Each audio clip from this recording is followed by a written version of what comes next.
عزیز دوستو، اللہ تعالیٰ نے قرآن مجید میں جا بجا نبی اکرم صلی اللہ تعالیٰ علیہ وسلم کے خوبصورت فضائل، شمائل اور کمالات کا بیان فرمایا ہے۔ حضور سید عالم صلی اللہ تعالیٰ علیہ وسلم کی غلامی کی بات ارشاد فرمائی ہے اور ہمیں نبی پاک علیہ السلام کی اتباع اور پیروی کا درس اور سبق دیا ہے۔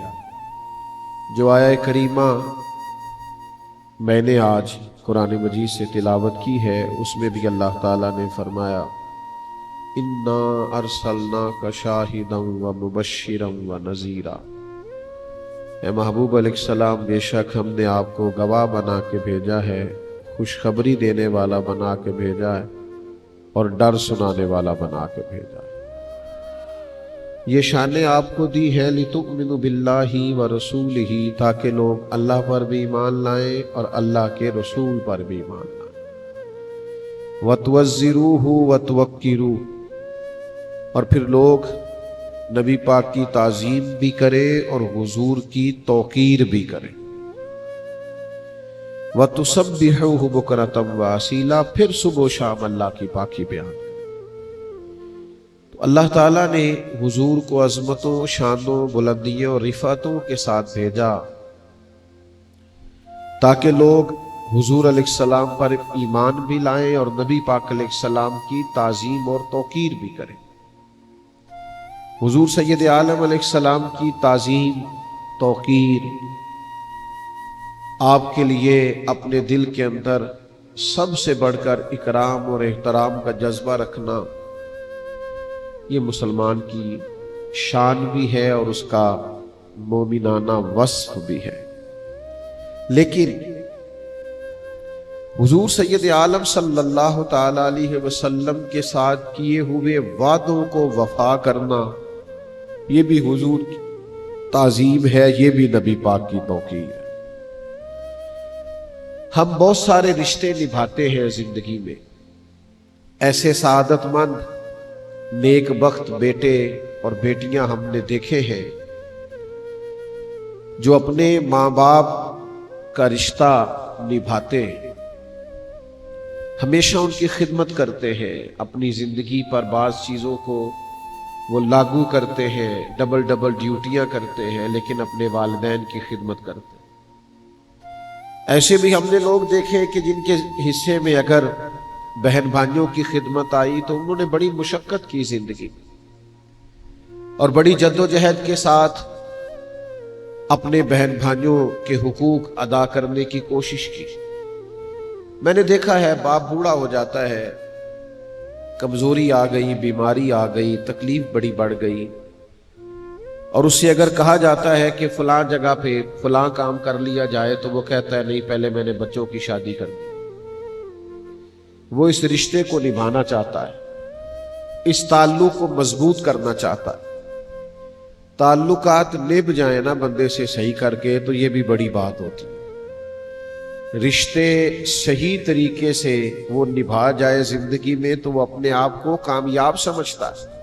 میرے بھائیوں، بلا مثال و بلا تشبیہ، جس طرح ماں باپ، بہن بھائی، بیوی بچوں، دوست احباب، مشائخ اور اساتذہ کے ساتھ ہم کوشش کرتے ہیں نا ہمارا رشتہ نبھ جائے، وفا ہو جائے، ان سب سے بڑھ کر ہمیں کوشش کرنی چاہیے کہ ہمارا جو غلامی رسول کا رشتہ ہے، ہمارا جو ہمارے نبی سے تعلق ہے، حضور نے بحیثیت نبی اس رشتے کو بڑا ہی نبھایا، بڑا ہی نبھایا۔ دعا کرو امتی کو بھی نبھانے کی اللہ توفیق عطا کر۔ نبی کریم صلی اللہ تعالی علیہ وسلم نے بڑی جد و جہد کی۔ حضور گلی گلی گئے، قبیلہ قبیلہ گئے، ایک شخص نے دین کے بارے میں پوچھا تو اللہ کے حبیب علیہ السلام نے مکمل تفصیلات سے اسے بھی آگاہ کیا۔ کوئی قافلے کی صورت میں آیا تو حضور نے پیغام دین اسے بھی دیا۔ حضور نے بحیثیت پیغمبر اور رسول ہونے کے اس جافشانی اور اس کمال کے ساتھ رشتے کو نبھایا ہے، اور پھر صرف تبلیغ نہیں کی، راتوں کو اٹھ کے رو رو کے دعائیں بھی کی کہ یا اللہ ان کے سینے ہدایت کے لیے کھول۔ اور پھر جس طرح انسان کسی سے والہانہ پیار کرتا ہے نا، یعنی ماں اور باپ والہانہ پیار کرتے ہیں تو وہ بچے کو ڈانٹتے بھی ہیں، کئی دفعہ وہ تلخ بھی ہوتے ہیں، لیکن بعد میں خود بھی رو دیتے ہیں کہ یار میرا دل نہیں کرتا تجھے تکلیف دوں، خود رونا آ جاتا۔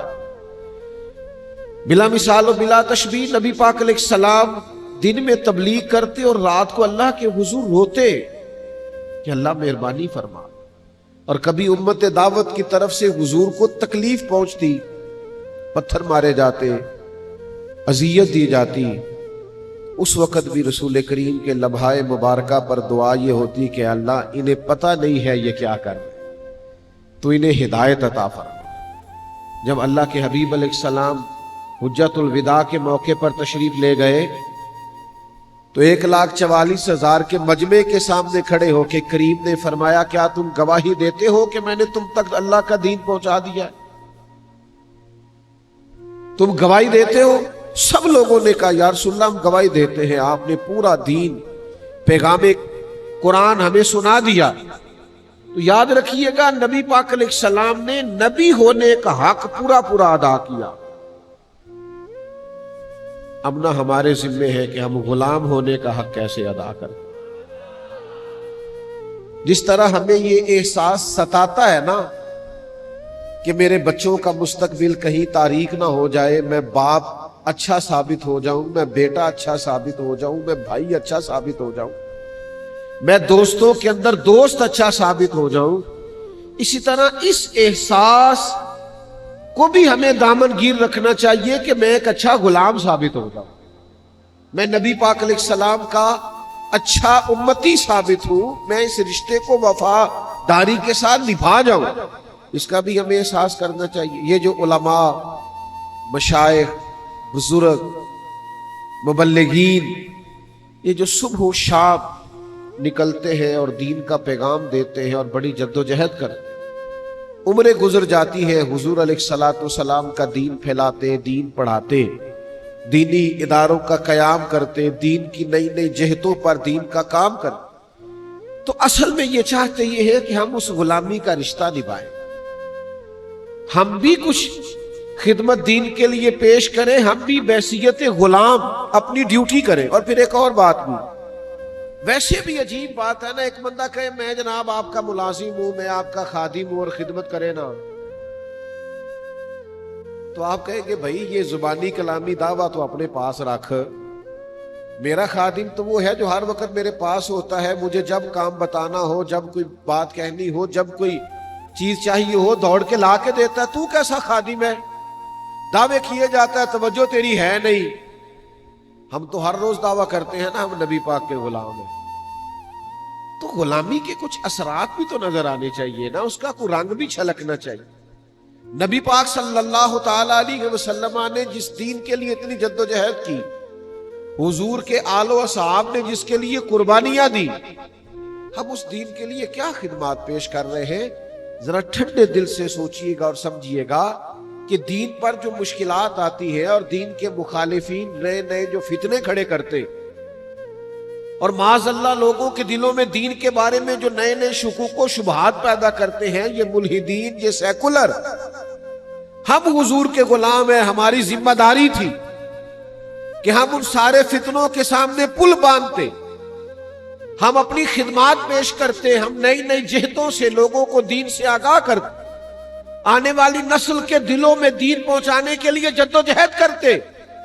ہمیں خاص پہلوؤں سے ان سب فتنوں کے سامنے پل باندھنے کی ضرورت، ہم توجہ نہیں کرتے، ہم غور نہیں کرتے، ہم اس طرح کی خاص منصوبہ بندی دین کے لیے نہیں کرتے جس طرح کی مخالف معاذ اللہ دین بگاڑنے کے لیے کرتا ہے۔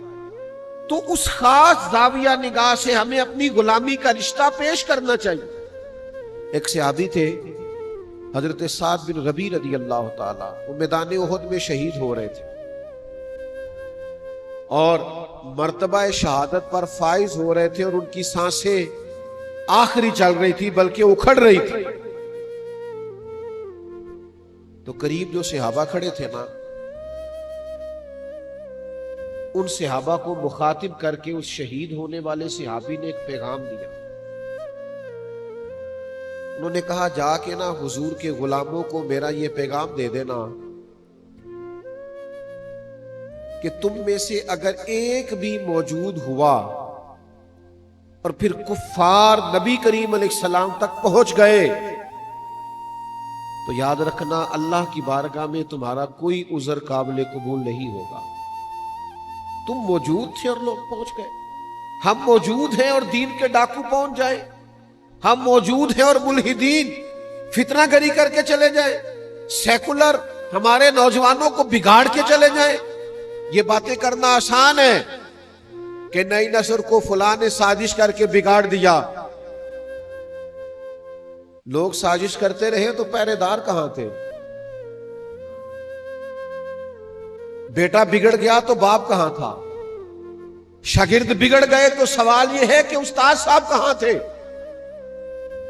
اگر سالکین بگڑ گئے تو مرشد کہاں تھے؟ اگر قوم بگڑ گئی تو رہنما کہاں تھے؟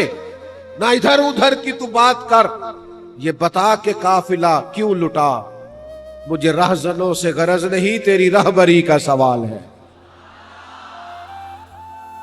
یہ امتی کا کام ہے، وہ غلامی کرے۔ اعلیٰ حضرت فاضل بریلوی نے کہا تھا سونا جنگل رات اندھیری، چھائی بدلی کالی ہے۔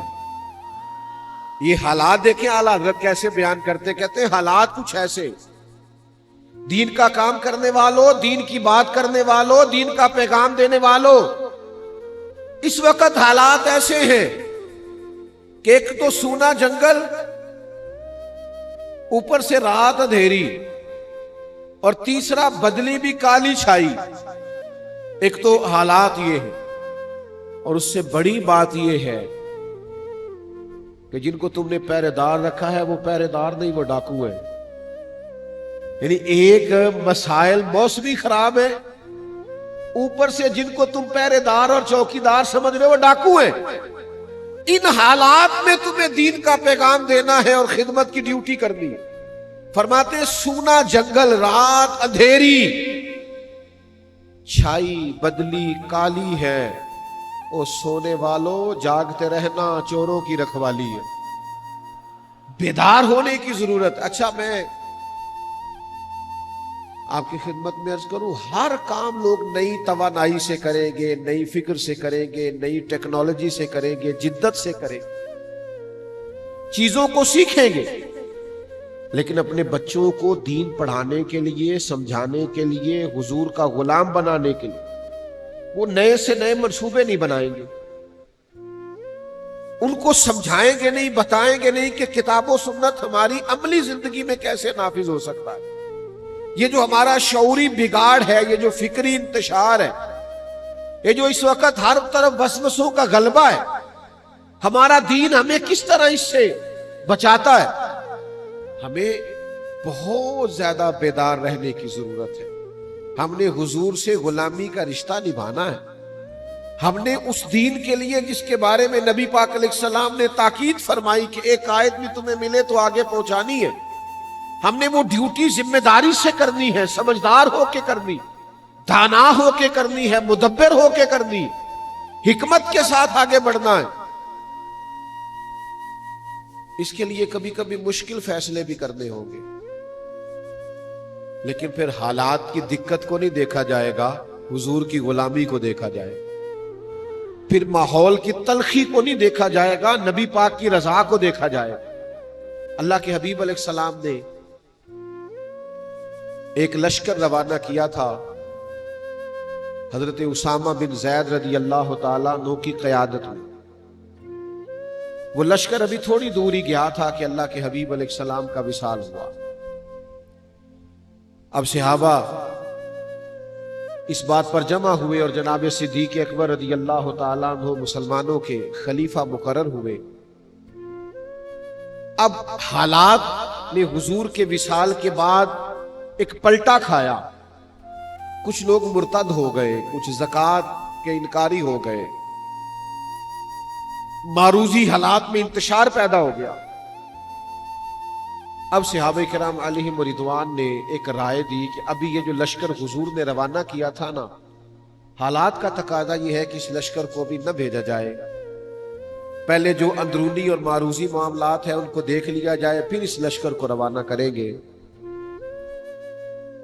لوگوں نے اپنا نمائندہ حضرت عمر فاروق رضی اللہ تعالیٰ عنہ کو بنایا۔ جناب عمر نے بارگاہ خلافت میں عرض کی، حضرت صدیق اکبر کی خدمت میں گزارش کی کہ اس لشکر کو بھی روانہ نہ فرمائیں، حالات کچھ بہتر ہو لیں، اندرونی معاملات، پھر لشکر کو روانہ کریں گے۔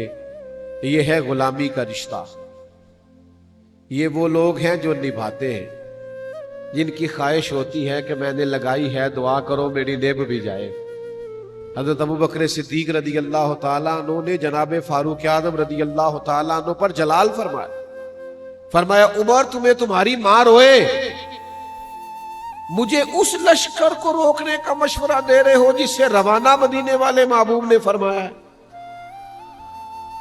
اور پھر حضرت سیدنا ابوبکر صدیق کے جملوں کا ولولہ دیکھیے، فرمانے لگے میں مدینہ منورہ میں اکیلا بھی رہ گیا اور جنگل کے درندے آ کر میرا گوشت بھی نوچنے لگے۔ اس قسم کے بھی حالات پیدا ہو گئے تو میں اس لشکر کو کبھی نہیں روکوں گا جس سے روانہ مدینے والے محبوب نے فرمایا۔ وہ جائے گا، ہم یہ رشتہ نبھائیں گے، جو بات حضور نے کر دی اس پر پہرا دیں گے، ہم پھر پورا ڈٹیں گے، پھر پورا اس بات پر کھڑے ہوں گے۔ جب حضور نے لشکر روانہ کیا تو بات ختم ہو گئی۔ لوگوں نے کہا ٹھیک ہے، اگر آپ وہ لشکر بھیجنا چاہتے ہیں تو اس طرح کریں، امیر کسی اور کو بنا دیں۔ ایک نوجوان امیر ہے، فرمایا تمہارا بھلا ہو، جسے حضور نے امیر بنایا ہے وہی امیر رہیں گے۔ اور پھر آپ حیران ہوں گے بات سن کے کہ حضرت اسامہ بن زید نوجوان تھے، جناب ابوبکر صدیق نے انہیں گھوڑے پہ بٹھایا ہے، خود ان کے ساتھ پیدل چل رہے ہیں۔ حضرت اسامہ بن زید کہنے لگے یا تو مجھے بھی نیچے اترنے دے یا آپ بھی گھوڑے پہ بیٹھے۔ فرمایا نہ تو نیچے اترے گا نہ میں گھوڑے پہ بیٹھوں گا، میں اس کے ساتھ ساتھ پیدل کیوں نہ چلوں جسے میری سرکار نے امیر بنایا۔ میرے حضور نے جو فرما دیا، جو سرکار نے فیصلہ کر دیا، سانو قید سجن دا گہنا ہے، وہ جنج رکھے ایسا اونج رہنا ہے۔ حضور نے فیصلہ کر دیا، بات ختم ہو گئی۔ اب اس میں کوئی لیت و لالا نہیں، کسی قسم کی کوئی وضاحت نہیں۔ امتی گنجائش ڈھونڈتا پھرتا ہے، معاذ راہ رخصت کا متلاشی۔ بہت سارے لوگ 10 جگہ سے مسئلہ اس لیے پوچھتے ہیں کہ کوئی گنجائش مل جائے، کہیں کو رستہ میرے ہاتھ آ جائے، میں کسی طریقے سے بچ جاؤں۔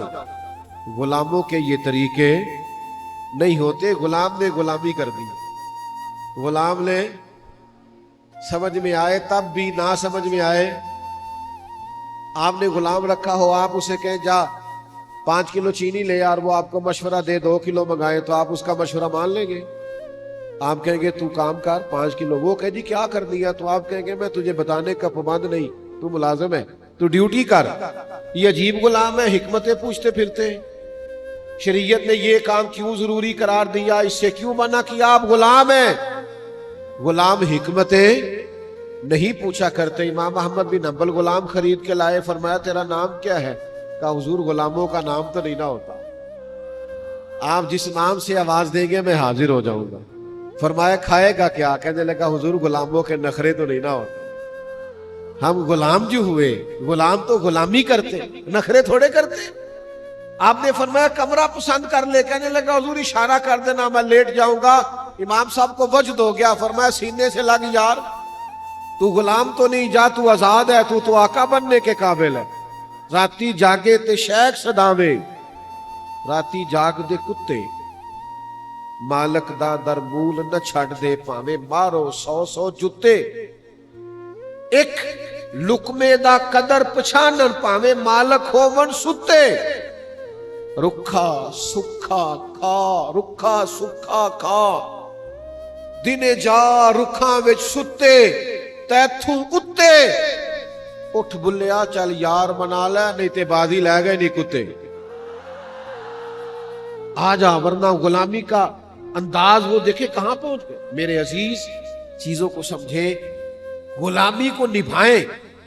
حضرت ابو بکر صدیق حضرت اسامہ بن زید سے کہنے لگے چونکہ امیر لشکر آپ ہیں, اگر آپ پسند فرمائیں, مناسب سمجھیں, اجازت دیں تو حضرت عمر کو میرے پاس نہیں چھوڑ جاتے, میں نے ضروری مشورے کر دے. انہوں نے کہا امیر آپ جیسے دوستو غلامی کا رشتہ نبھائیے, غلامی کا تعلق نبھائیے. او یارو, جس قوم کو عمر گزر گئی ہے ہمیں یہ کہتے ہیں کہ نماز پڑھا کرو, داڑیاں رکھ لو, خواتین کو پردہ کراؤ, جو بنیادی باتوں پر ہی عمل نہیں کرتے, میں انہیں آگے کا سبق کیا پڑھاؤں؟ اگر ہمیں سوتوں کو جگانا پڑے تو بات سمجھ میں آتی ہے, لیکن اگر جاگتوں کو جگانا پڑے تو یہ کتنا تکلیف دہ معاملہ. آپ اس پہلو پر ضرور غور فرمائیے کہ رشتہ غلامی نبھانا ہے. ہم نے کلمہ پڑھ کے اپنے محبوب سے غلامی کا عہد کیا ہے, ہمیں اس رشتہ غلامی کو مضبوط بھی کرنا ہے, نبھانا بھی, آگے بھی لے کے جانا ہے. اور اگر ہم اس رشتے کی حساسیت کو نہیں سمجھیں گے, اس پر غور نہیں کریں گے, اپنی ترجیحات یہ نہیں بنائیں گے کہ ہمیں یہ رشتہ نبھانا ہے. ایک غلام تھا, اس کے آقا نے اس پر بڑا ظلم کیا, اس کی ناک کاٹ ڈالی. مسند امام احمد بن حنبل میں موجود ہے. وہ دروازہ رسول پہ آیا اور رو کے عرض کی حضور میرے ساتھ یہ ہوا ہے. حضور نے فرمایا جا تو آج سے آزاد ہے. اس نے عرض کی حضور میں آزاد تو ہو گیا ہوں پر یہ معذوری بھی ہو گئی, اب میرے خرچ کون اٹھائے گا, میری ضروریات کا کون خیال رکھے گا؟ تو نبی پاک علیہ السلام نے فرمایا اللہ اور اس کا رسول تیرے وارث بنے گے. پھر نہ حضور نے صحابہ کو تاکید کر دی, فرمایا اس کا خیال رکھنا, یہ پریشان نہ ہو. وہ حضرت صدیق اکبر کے دور میں آیا, آ کے کہنے لگا آپ کو پتہ ہے نبی پاک نے میرے بارے میں کیا نصیحت فرمائی؟ جناب صدیق فرمانے لگے تو غم نہ کر, وعدہ حضور نے کیا ہے ہم نبھائیں گے. تیرے تمام اخراجات, تیرے سارے معاملات, تیری تمام ضروریات کا خیال رکھا جائے. ہم غلام ہیں, ہم غلامی کریں گے, ہم اس رشتے کے تسلسل کو برقرار رکھیں, تجھے کوئی تکلیف نہیں آئے گی, ہم غلام ہیں نا, اس رشتے کو نبھائیں گے. حضرت صدیق اکبر کا وصال ہوا تو وہ سیدنا عمر کی خدمت میں آیا اور اس نے آن کر کے عرض کی حضور میرے بارے میں کیا خیال ہے؟ تو جناب عمر فرمانے لگے خیال وہی ہے کہ حضور نے تیرے ساتھ وعدہ کیا تھا تو جب تک عمر کی جان میں جان ہے تیری ہر ضرورت کا خیال رکھا جائے. ہم نبی پاک کے غلام ہیں, ہم اس رشتے کی حساسیت کو, نزاکت کو, درد کو سمجھتے ہیں, ہم اس پر پوری توجہ دیں گے, ہم اس غلامی کو نبھائیں گے. ایک غلام ہے, وہ ناک کٹی ہوئی ہے, اس نے حضرت عمر سے کہا میرا مصر میں رہنے کو دل کرتا ہے. فرمایا جہاں تیرا دل کرے گا وہاں رہائش مل جائے. ہم نے وہ عہد اور پیمان نبھانا ہے جو کریم نے فرمایا. حضرت عمر نے مصر کی گورنر کو لکھا اس کے لیے گھر بھی تعمیر کر دو, اس کی ضروریات کا بھی خیال رکھو, اسے کوئی تکلیف نہیں آنی چاہیے چونکہ وعدہ مدینے والے محبوب نے فرمایا. جب تک ہم اپنے ذہن کو, اپنی فکروں کو, اپنی طبیعت کو پورے طور پر مائل نہیں کرتے کہ ہم نے وہ خاص تسلسل جو نبی پاک علیہ الصلوۃ والسلام کے تبلیغ دین کا ہمارے اسلاف نے سنبھالا تھا وہ ہم نے سنبھالنا ہے, ہم نے وہ غلامی کرنی ہے. اور پھر نری تبلیغ ہی ضروری نہیں, آپ دین پر ڈٹ کے عمل بھی کریں نا تو اس سے بھی رشتہ غلامی مضبوط ہوتا ہے. امام جعفر صادق رضی اللہ تعالیٰ عنہ سے ایک شخص نے پوچھا تھا میں دین کی تبلیغ کرنا چاہتا ہوں تو کیا کروں؟ تو آپ نے فرمایا کوئی مشکل کام نہیں, تو دین پہ عمل کرنا شروع کر دے, دین کی تبلیغ ہونی شروع ہو جائے گی. عمل کریں آپ دین پر, سنت پر, شریعت پر, احکامات نبوی صلی اللہ تعالی علیہ وسلم پر عمل کریں. آپ محسوس کریں گے کہ تبلیغ ہونے لگی، اشاعت دین ہونے لگی، لیکن جب تک آپ عمل ہی نہیں کرتے، لیت و لالا کرتے ہیں، بہانے بازی کرتے ہیں، باقی ہر چیز کا خیال ہے۔ کتنے نوجوان ہیں جو وطن چھوڑ دیتے ہیں اپنے رشتوں کو نبھانے کے لیے، ضروریات کو پوری کرنے کے لیے، رات کو اوور ٹائم کام کرتے کہ ہمارے بیوی بچوں کے، گھر بار کے حقوق ادا ہو، کتنی مشقت کرتے ہیں۔ سچ بتاؤ، کبھی اس لیے بھی اوور ٹائم لگایا ہے کہ میں حضور کے دین کی کوئی نوکری کر سکوں؟ کبھی اس لیے بھی کوئی منصوبہ بندی کی ہے کہ کچھ بھی ہو جائے میں کچھ اشاعت دین کے لیے اپنا کردار ادا کروں؟ ہمارے جب تک یہ جذبات پیدا نہیں ہوتے، ہمارے ہاں تو یہ اللہ تعالیٰ معاف کرے، ایک آفت آئی ہے نا، سیلاب آ گیا ہے، تو اب ذرا آپ انداز دیکھیے گا ویڈیو بنانے کے لیے، تصویریں بنانے کے لیے کس طرح لوگ پانیوں میں اتریں گے۔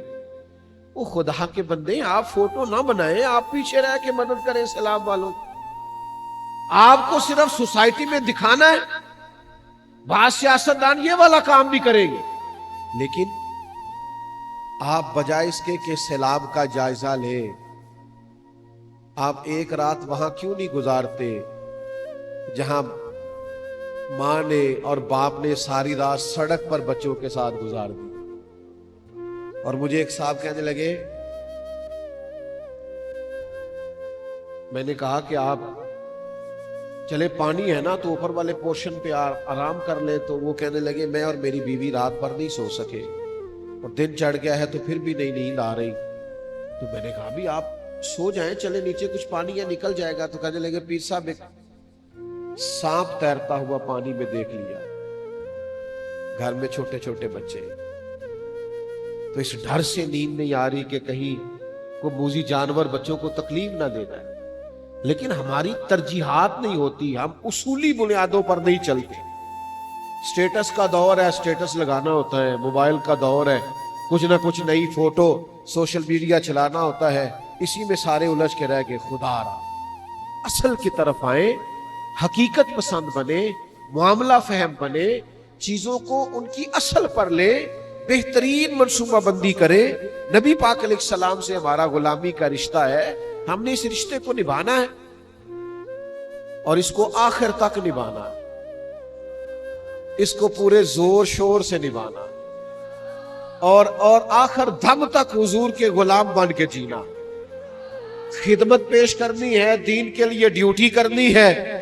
ہدایت تو اللہ تبارک و تعالیٰ عطا کرتا ہے، ہمارے ذمہ یہ ہے کہ مسجد ٹائم پہ کھولیں، آذان وقت پہ پڑھیں، نمازی انشاءاللہ رب بھیج دے گا۔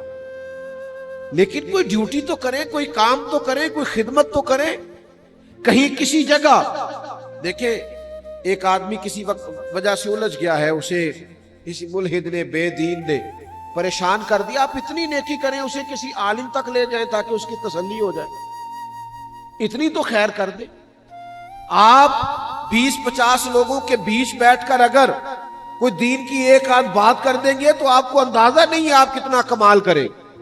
اپنے دوستوں کو، اپنے احباب کو اگر آپ تلاوت قرآن مجید پہ لگائیں گے، درود و سلام پہ لگائیں گے، ذکر و فکر پہ لگائیں گے، ان کا آپ یہ ذہن بنائیں گے یار سچ بولنا ہے، بس رزق حلال کھانا اور بس کسی کا حق نہیں دبانا۔ ہو سکتا ہے اس وقت آپ کے دوست آپ کو جواب میں طعنہ زنی کرے کہ ہمیں پتہ ہے تو کتنا نیک ہے، لیکن اس وقت کہیں گے انشاءاللہ گھر جا کے سوچیں گے یار کہہ تو ٹھیک رہا تھا، کرنا تو ہمیں ویسے ہی چاہیے۔ تو آپ کچھ نہ کچھ دین کے لیے، کچھ نہ کچھ اسلامی روایات کے لیے، کچھ نہ کچھ اسوہ حسنہ کے لیے اپنا کردار ضرور پیش کریں۔ یہ غلامی کا رشتہ یہ نبھانے میں مزہ بڑا آتا ہے۔ وفادار جو ہوتے ہیں وہی سردار ہوتے ہیں، وفادار جو ہوتے ہیں وہی نمکھار ہوتے ہیں۔ جو وفادار ہوتے ہیں نا دراصل انہی سے پیار ہوتا ہے۔ جو وفادار ہوتے ہیں بنیادی طور پر وہی با کردار ہوتے ہیں۔ جو وفادار ہوتے ہیں وہی ہمیشہ طاقتور ہوتے ہیں۔ اور یاد رکھنا دنیا میں اور کسی سے تم وفا نبھاؤ، تمہیں صلہ ملے نہ ملے، لیکن اگر مدینے والی سرکار سے وفا کرو گے نا قل ان کنتم تحبون اللہ فاتبعونی یحببکم اللہ.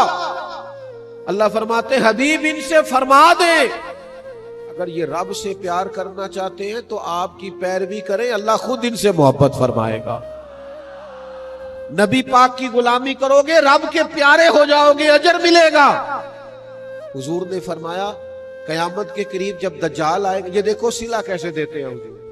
فرمایا جب دجال آئے گا نا تو میرے جو غلام گھوڑوں پہ چڑھ کے اس دجال کے خلاف جہاد کریں گے نا، حضور فرماتے ہیں میں ان کے نام بھی جانتا ہوں،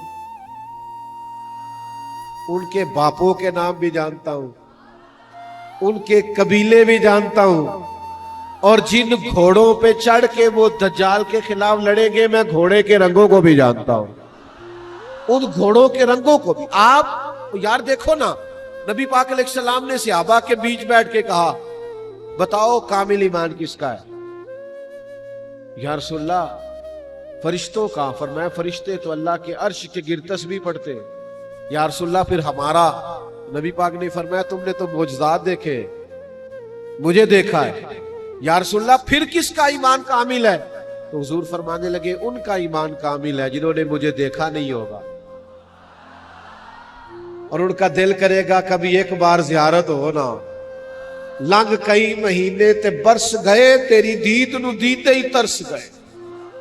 کدے ٹوٹیاں دلاں ول پھیرا پا، میری آس بھی تو تے امید بھی تو. چر ہویا مینو ترلے لیندیاں، کدی موڑ میرے ول واگاں. خواب میری وچ ایک بار جے آویں تے ساری عمر نہ جاگاں. حضور فرماتے ہیں ان کی خواہش ہوگی کہ ایک دفعہ دیدار ہو جائے تو وہ جان پیش کرنے کو بھی تیار. کرو تیرے نام پہ جان فدا، نہ بس ایک جان دو جہاں فدا. میرا دو جہاں سے بھی نہیں جی بھرا، میں کروں کیا کروڑوں جہاں نہیں. اللہ کے حبیب علیہ السلام نے فرمایا جس نے مجھے دیکھ کے کلمہ پڑھا ایک بار مبارکباد، اور جس نے بن دیکھے پڑھا اسے 7 بار مبارکباد. آپ اس رشتہ غلامی کو نبھائیں، اس تعلق کو نبھائیں. آپ محسوس کریں گے کہ وہاں سے کیا کمالات. حضرت ام ایمن رضی اللہ تعالیٰ عنہ نبی پاک علیہ السلام کی والدہ ہیں. بعض اہل علم نے یہاں تک لکھا ہے کہ رضائی والدہ. حضور ہمیشہ ان پر شفقت کرتے، ان کے ہاں تشریف لے جاتے. غلام ہمیشہ غلامی نبھایا کرتے. لے سجنا اسا توڑ نبھائی. حضرت ابو بکر صدیق رضی اللہ تعالیٰ عنہ امیر بنے تو حضرت عمر سے کہنے لگے جناب ام ایمن سے ملنے نہ چلے، کیوں کہ حضور بھی جایا کرتے. تو حضرت عمر اور جناب ابو بکر صدیق شیخین کریمین دونوں جناب ام ایمن کے پاس گئے تو جناب ام ایمن دیکھ کے رونے لگی. آپ اس تعلق کو نبھانے آئے ہیں جو نبی کریم کا تعلق. تو حضرت ابو بکر صدیق نے کہا اماں جی آپ کیوں روتی ہیں؟ فرمانے لگے کہ تو عرض کرنے لگی اس لیے روتی ہوں کہ سرکار ظاہری طور پر رخصت ہوئے تو وحی کا دروازہ بھی بند ہوا. دوستو غلامی کے تعلق کو نبھائیے گا. میری آپ کی خدمت میں بڑی درد مندانہ اپیل ہے. میری خواہش یہ ہے کچھ نہ کچھ ہم اپنے لیے، بچوں کے لیے، گھر والوں کے لیے کرتے ہیں، کچھ نہ کچھ دین کے لیے بھی کریں. کوئی نہ کوئی ذمہ داری قبول کرے. چند لوگوں کو نماز کی دعوت دے، کسی کو سچ بولنے کا پیغام دے، کسی کو رزق حلال کی بات سمجھائیں، کسی کو کہیں کہ والدین سے اچھا سلوک کیا کر. کسی کا رویہ اپنی گھر والی سے، اہلیہ سے ٹھیک نہیں ہے تو اسے اچھے اخلاق کا سبق دے.